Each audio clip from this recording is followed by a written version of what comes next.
Hey everybody, I don't know how many of you know this, but today, October 11th, is National Coming Out Day. And so to commemorate that, I'd like to start off by saying that I'm gay. And I know that for some of you this is old news. It's something that you already have known for a while. For a lot of you it's probably confirmation of something that you've known, suspected, assumed for a while, and for others it's a complete surprise. But yes, I'm gay, and I never chose to be gay. I was born gay. It's a part of who I am, and it's a part of my identity that I've kept secret, hidden, repressed, I guess, for quite a while, and I'm not going to do it anymore. I'm coming out today in solidarity with all of the youth in this country and in this world who are being bullied, beaten, bashed, oppressed, hurt in so many different ways, and who are being pushed to the limits where they end up taking their lives, hurting themselves in other ways. I'd like to briefly share with you some of my journey in accepting my sexuality.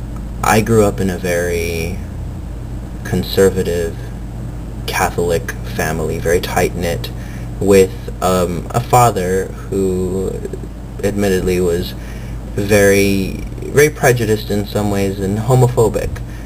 Even before I really understood what it meant to be gay, the messages that I was hearing from my family, from my community, were that gay was not something good. Gay was something that made you less than as a man. It meant that you were a fairy. It meant that you were a pussy, a faggot. I'm bilingual, so there's all sorts of Spanish words too that I could throw out there, but I'm not going to because that's bad. And so I kept it hidden. I kept it hidden because I was afraid of what would happen. I was afraid of being rejected by my family, afraid of being rejected by my friends. You know, and the foolish thing is that I still ended up hurting myself, even though I didn't get bullied as much as other kids who were, very out or very flamboyant or what have you. I was still pushed around. I was still judged. I was still bullied. I was still talked about, for whatever reason. And the sad thing is that I built a wall up around myself. And that's a scary thing. It's a horrible thing. It sucks. Because you built this wall up. You built this secret up. You cut yourself off from everybody else because you have this lining, you have this barrier separating you from everyone else. And I still have the feeling sometimes of being in a room surrounded by people that you know and that you love and that you know love you, and yet you feel so completely alone. And I know what that's like. I've been there. Sometimes I'm still there.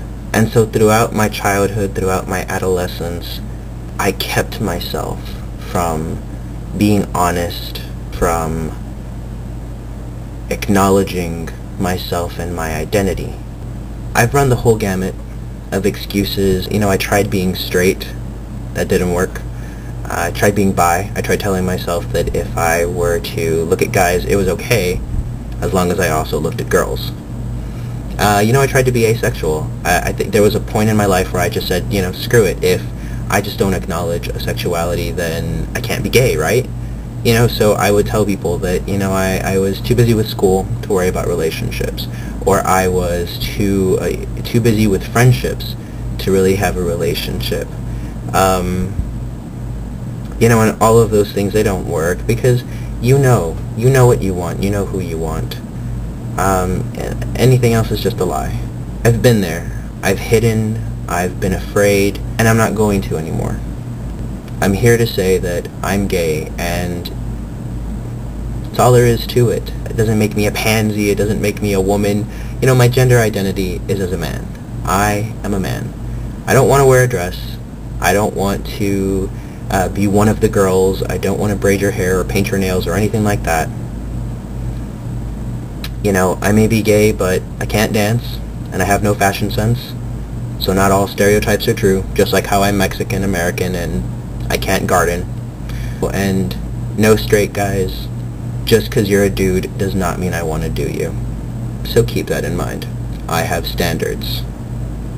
But if you're gay, single, and cute, hit me up. I'm single. Nothing dirty. It'd just be nice to have a date.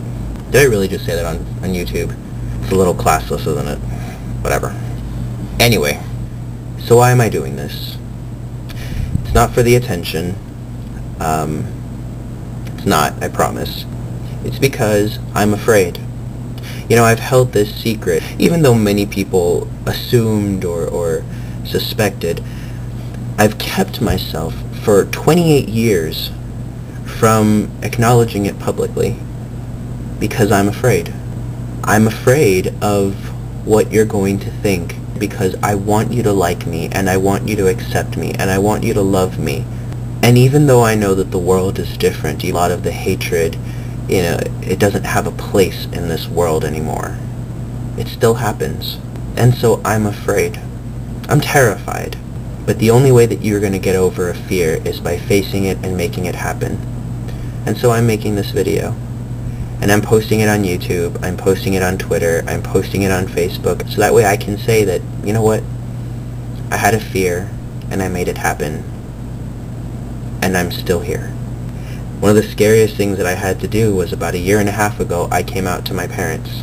And I went to my father, who's a very old-fashioned, homophobic guy, and I told him that I was gay, and you know, he looked at me and he said, "Son, I'm gonna need some time, and I'm gonna have questions, but you're still my son, and I love you very much, and I support you." And so for anyone who wants to say anything bad about my father, shut up. And Dad, you've come a long way, and you have been one of the most supportive, loving people that I know. And Dad and Mom, please know that I love you guys very, very much. And Dad, you know, for you specifically, I'm very proud of you. I'm trying not to cry right now. I don't know how well it's going. Okay. If you're a young person, or even an adult, who's going through anything remotely like what I'm talking about, please understand that it gets better. There are people in this world who care, who love you, and who are going to stick with you. Please find them. And if you can't find them, find somebody who can find them. Do what you can do to stick around. Don't hurt yourself. Don't allow these bullies, don't allow these idiots to dictate what you do and how you feel about yourself. And if you are bullying somebody, stop it. Just stop. Because I promise you, karma's a bitch. So anyway, thank you for your time. Thank you for your regard. I know that my story is just one story, and that's a very brief synopsis of it. And I may have a typical story or an atypical one, but I hope that by doing this I can add my voice to all the other voices that are advocating for people who feel the same way that I've felt throughout my life. So that the people who feel like they're alone, for the people who feel like there are walls around them, for the people who feel like they are being left out of the conversation of human existence, that they can know that they're not alone and that there are people who may not necessarily understand completely what they're going through, but have been along a similar journey. So please, reach out to those people. Be the one that may potentially help to save a life or make somebody feel better about accepting themselves. If you feel like anything that I've said has had any relevance to you or is helpful to you, then please pass it along to somebody. Complete tangent here, but I really love the Christmas season. There's a Christmas carol that's been running through my head lately, and it goes, "Let there be peace on earth, and let it begin with me." When I post this video up on Tuesday morning, I'm going to post it and then I'm going to go to work, and I'm going to teach other people about honesty and integrity and living up to your own personal truth and standing up for yourself and for what you believe in. And today, more than any other day, I'll be able to honestly proclaim that I started with myself. I let it begin with me. It gets better. Thank you.